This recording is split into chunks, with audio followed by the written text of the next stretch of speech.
আসসালামু আলাইকুম। নিপা ডেইলি কুকিংয়ে আপনাদের স্বাগতম। মসুর ডাল দিয়ে আজকের পর্বে শেয়ার করব একদম অভিনব একটি রেসিপি।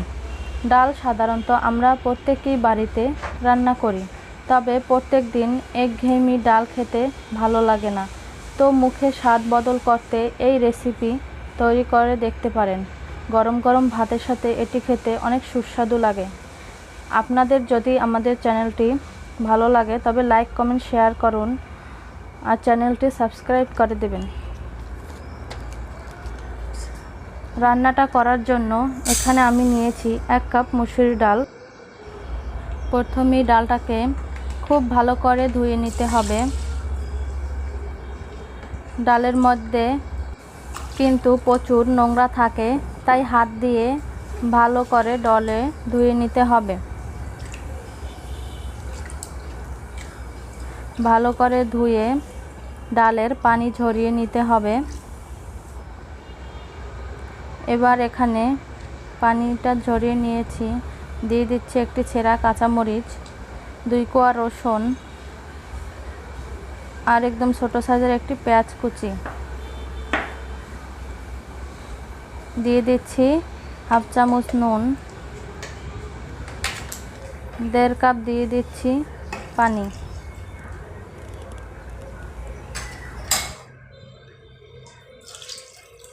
পানি কিন্তু এর বেশি দেওয়ার দরকার নেই।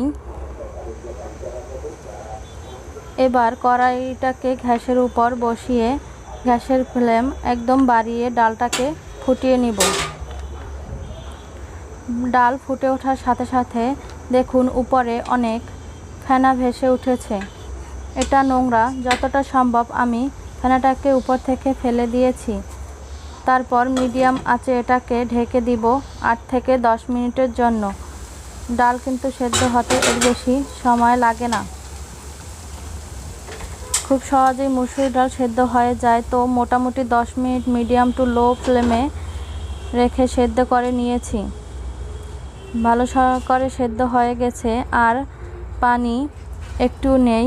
এবার একটি চামচ দিয়ে ডালটাকে এরকম ম্যাশ করে নিতে পারেন।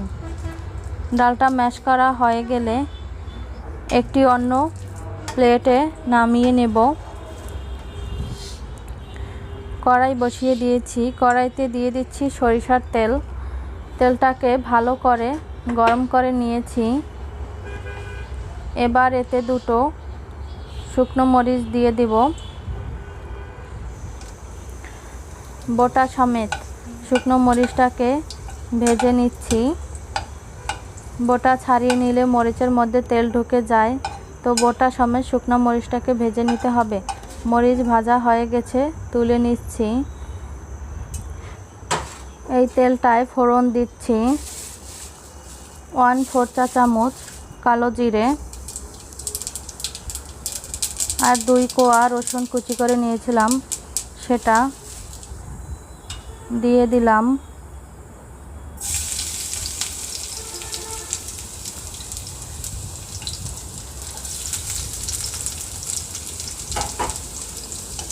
এটাকে ভালো করে মিশিয়ে কিছুক্ষণ ভেজে নিব।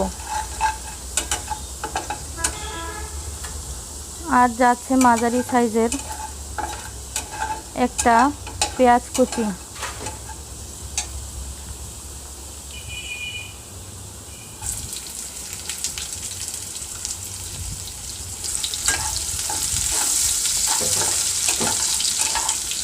মিডিয়াম আছে 2-3 মিনিট পেঁয়াজ রসুন সমেত একটু ভেজে নিব। তো পেঁয়াজ ভাজা হয়ে গেছে, তবে রসুন আর কালো জিরা ভাজার খুব সুন্দর একটি মিষ্টি সুগন্ধ বের হচ্ছে। এবার এখানে ছোট সাইজের একটি টমেটো দিয়ে দিলাম। ভালো করে নেড়ে মিশিয়ে নিব। সামান্য পরিমাণে একটু নুন দিয়ে দিব।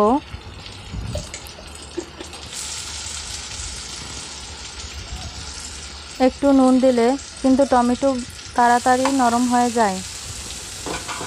নুনটা খুব বুঝে দিতে হবে। ডালটা সেদ্ধ করার সময় আমরা নুন দিয়ে দিয়েছিলাম।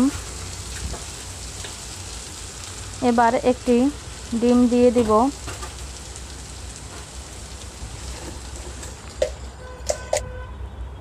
ডিমের উপর একটু লবণ ছিটিয়ে দেব। ডিম যখন এরকম জমাট বাঁধা শুরু করবে তখন এটাকে ভালো করে ভেঙে মিশিয়ে নিতে হবে।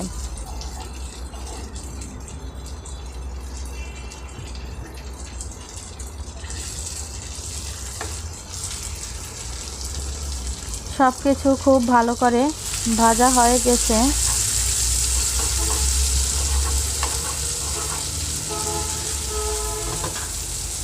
এবার আগে থেকে সেদ্ধ করা মসুর ডালটা দিয়ে দিলাম।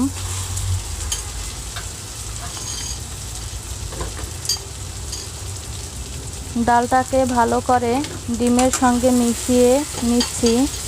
আর এই সময় কিন্তু গ্যাসের ফ্লেম মিডিয়ামে রাখতে হবে।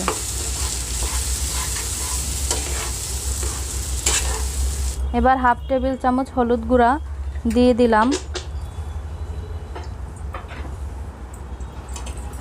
এবার ভালো করে মিশিয়ে নিতে হবে। এটা খেতে কিন্তু দারুণ লাগে, অবশ্যই তৈরি করে দেখবেন, আপনাদের ভালো লাগবে। এবার বেশ খানিকটা ধনেপাতা কুচি দিয়ে আরও ভালো করে মিশিয়ে নিব।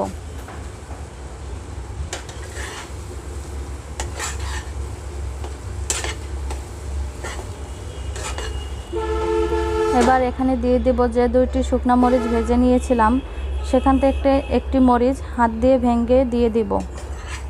আর একটা শুকনো মরিচ রেখে দিলাম সাজানোর জন্য। ধনেপাতা আর শুকনো মরিচ দিয়ে আরও কিছুক্ষণ মিশিয়ে নিব।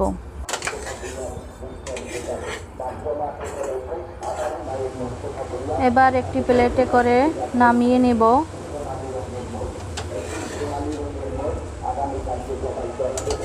মসুর ডালের ভর্তাটাকে পরিবেশন করব।